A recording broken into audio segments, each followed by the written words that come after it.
Hello students, welcome to online tutorial classes. I am Professor Mehjabeen Khanam, Head Department of Psychology, Jamini Lal College, Hajipur.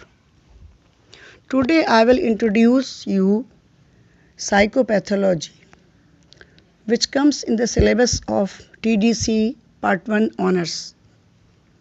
As the term psychopathology refers to dysfunctional or pathological way of functioning, where functioning is defined in terms of behavioral, interpersonal, emotional, cognitive and psychophysiological patterns.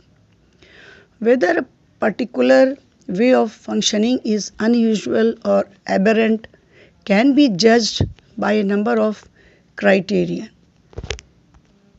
Mental illness is a term that is largely synonymous with psychopathology, although it carries the implications that the aberrant patterns of functioning are seen in these conditions, which reflect some forms of disease or illness.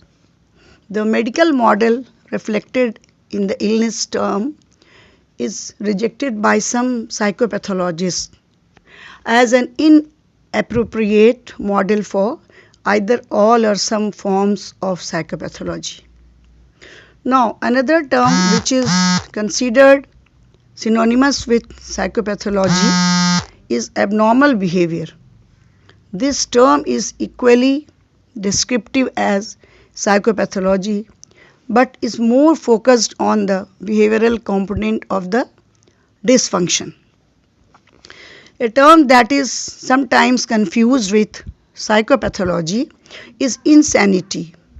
Although such terms as insane, mad and lunatic were once used in much the same way, modern society uses the terms psychopathology and mental illness. Insanity has taken on a much more narrow definition. Especially insanity is a legal term that addresses the question of whether a particular person can be held criminally responsible for his or her actions.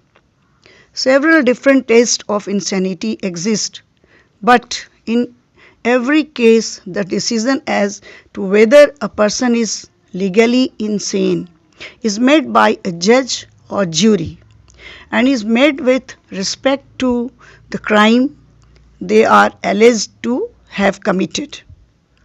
It is the case many different forms of abnormal or psychopathological behavior which do not meet the criterion for insanity. As a term that has relevance to psychopathology is mental health. While one can imagine mental health as the absence of psychopathology, it is also positive attributes. The World Health Organization (WHO) has defined mental health as inner experience linked to interpersonal group experience and is associated with such characteristics as subjective well-being, optimal development and use of mental abilities, social adaptation and achievement of goals. Now, in short, psychopathology is a concept which is similar to mental illness and abnormal behavior, but it's different from insanity. Now, mental health can be conceptualized as the absence of psychopathology, but also has other positive components not related to the concept of psychopathology. Okay, thank you.